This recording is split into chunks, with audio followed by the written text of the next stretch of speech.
The impacts of the Russian assault on Ukraine are now cascading through the global economy.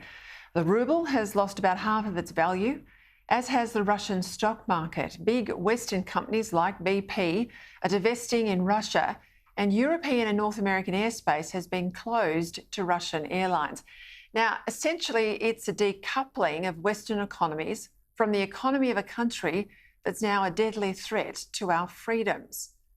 It was always a mistake for Western countries to become economically dependent on strategic competitors that could weaponise trade against them.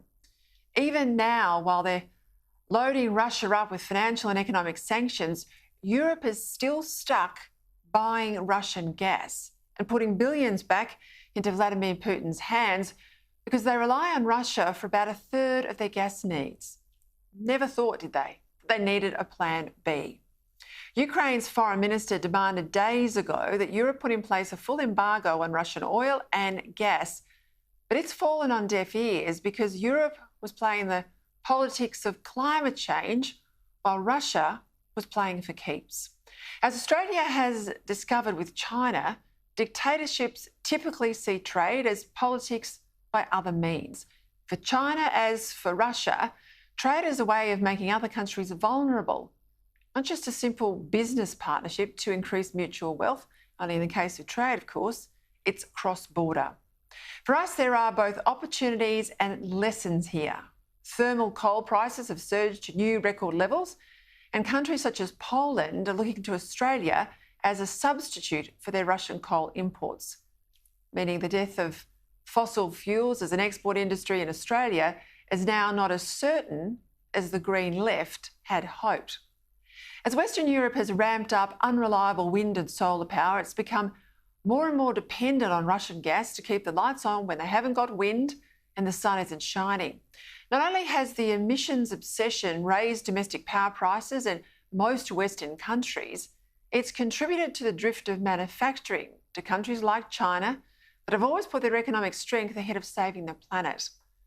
It's only now, after the object demonisation of Russian aggression, that we've started to wake up to the fact that climate change is far from the biggest danger we face.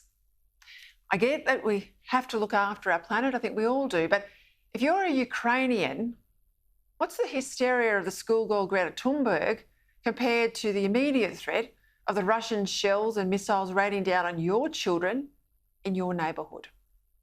Yet there are still plenty of useful idiots for Russia, like the US climate envoy John Kerry, who said last week that massive emissions were the main danger out of this conflict. Forget the dead. And Kerry lamented the way that this war would distract the world from climate change. Now, if John Kerry had any honour, he would resign.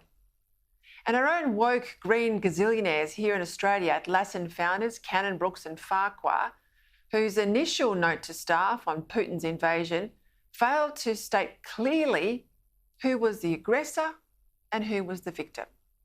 It's the Julie Bishop School of Diplomacy when you sit on the fence and lack the moral courage to say without qualification, one country here is wrong and the other one is right. What's crystal clear out of all of this for us here in Australia is the need for serious countries like us to make themselves economically, militarily and culturally stronger given the likely troubles ahead. That means ramping up our own military capability that the Morrison government already has underway. It means making sure we have domestic fuel reserves and an Australian merchant marine where there's a hell of a lot more that still needs to be done. It means trying to ensure that we're not dependent on strategic competitors for vital elements in our supply chain. It means eliminating politically correct indoctrination, Invasion Day, all of that, Anzac Day being contested from our school curriculum. And it means avoiding acts of economic self-harm, such as allowing 20% of New South Wales baseload power to disappear in just 3 years' time because a private company wants to drive up power prices and pander to shareholder activists by getting out of coal.